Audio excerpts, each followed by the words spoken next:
Hello friends, आज आपण आलो आहोत उपवन फेस्टिवल म्हणजेच ठाण्याला संस्कृती आर्ट फेस्टिवलला। ठाण्याला उपवन लेकच्या इथे हा फेस्टिवल दरवर्षी असतो। सो छानपैकी एंट्रन्सला शिवाजी महाराजांची मोठी मूर्ती आहे। त्यानंतर इथे वेगवेगळे स्टॉल्स आहेत। रोडच्या दोन्ही साईडला जवळजवळ 50 एक स्टॉल असतील। वेगवेगळे प्रोडक्ट्सचे स्टॉल्स आहेत, त्यानंतर फूडचे स्टॉल्स आहेत, ओपन स्टेज आहे जिथे कल्चरल प्रोग्राम्स होत असतात। सुरुवातीला हे जे स्टॉल्स होते हे काही स्कूल्सचे, काही NGOsचे स्टॉल होते। त्यानंतर वेगवेगळ्या प्रोडक्ट्सचे स्टॉल्सची सुरुवात होते। हा स्टॉल होता जो पॉटरीचा स्टॉल होता, जिथे छान मातीपासून वेगवेगळ्या वस्तू, डेकोरेटिव्ह आर्टिकल्स बनवलेले आहेत। ते पॉटरीचे क्लासेससुद्धा घेतात, सो त्यांच्याकडे तुम्ही इन्क्वायरी करू शकता।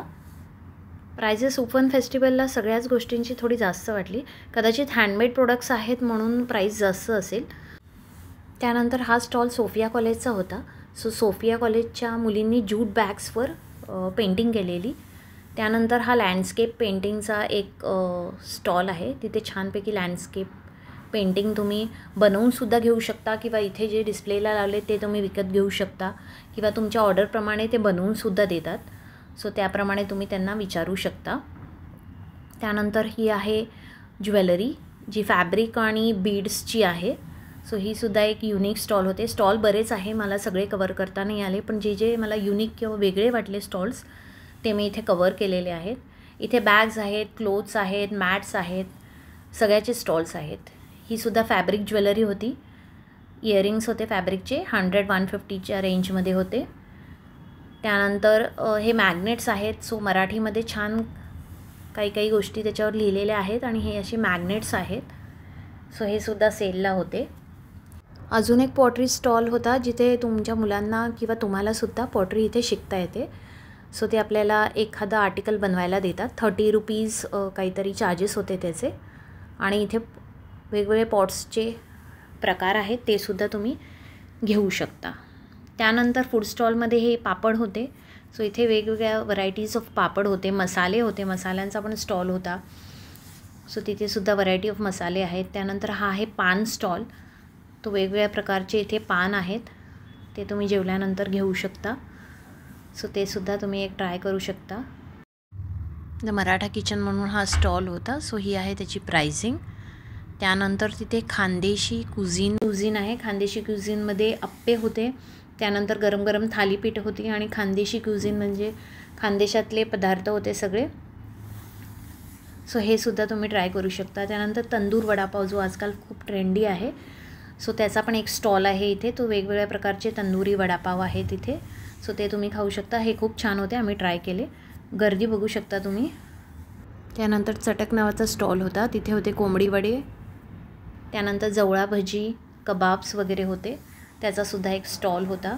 दिल्ली चाटचा एक स्टॉल आहे, तिथे तुम्हाला चाट आयटम्स आहेत, छोले भटुरे आहेत, छानपैकी गरमागरम ते देत होते। त्यानंतर आलू टिक्की आहे, आलू टिक्की चाट आहे, त्यानंतर दहीवडे आहेत, पापडी चाट आहे, त्यांच्याकडे पाणीपुरी आहे। सो हा सुद्धा एक खूप छान स्टॉल होता। त्यानंतर आर्ट ऑफ दम हा एक स्टॉल होता, जिथे दम बिर्याणी होती, एक व्हेज होती आणि एक चिकन बिर्याणी होती। त्यानंतर त्यांच्याकडे वेगवेगळे टिक्काज होते। सो व्हेज आणि नॉनव्हेज दोन्ही आहे इथे। सो हे आहे त्यांची प्राइसिंग। सो अशा हंडीमध्ये ते त्यांची दम बिर्याणी देतात। ही चिकन बिर्याणी आहे, ते लोक सर्व करत होते।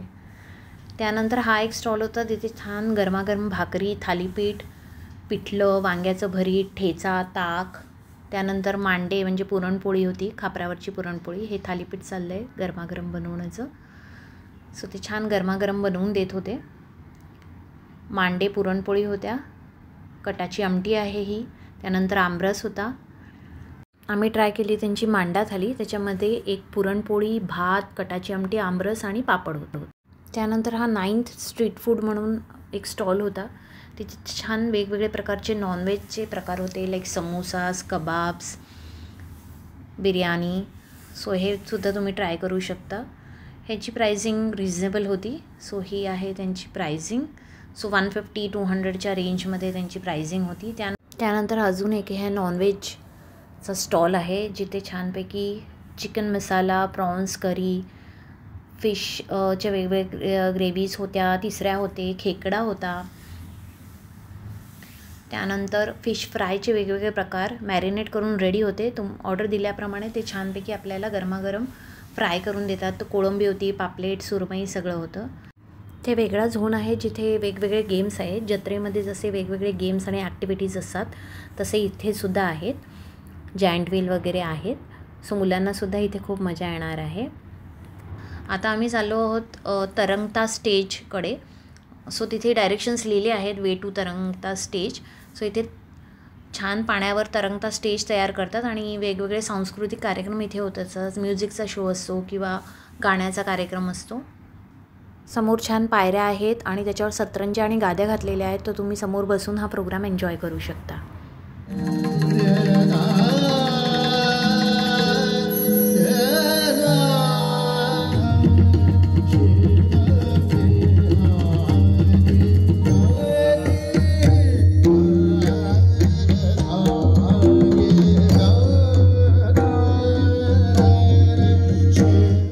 खाली ग्राउंडमध्ये हा असा मोठा स्टेज बांधलेला आहे. इथे छान चेअर्स ठेवल्या आहेत सिटिंगसाठी. इथे सुद्धा वेगवेगळे प्रोग्राम चालू असतात.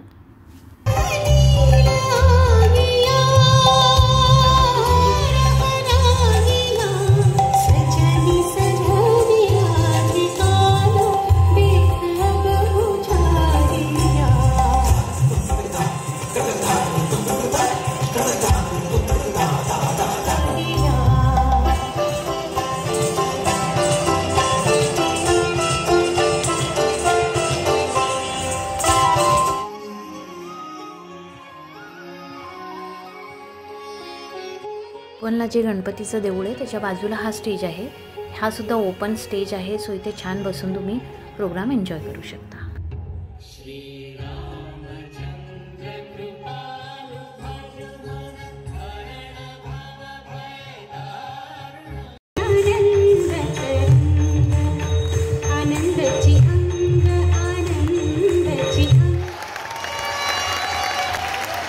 त्यानंतर स्टेजच्या बाहेरच हा बुक्सचा खूप मोठा स्टॉल आहे. भरपूर बुक्स आहेत, रिजनेबल प्राइजेसमध्ये आहेत.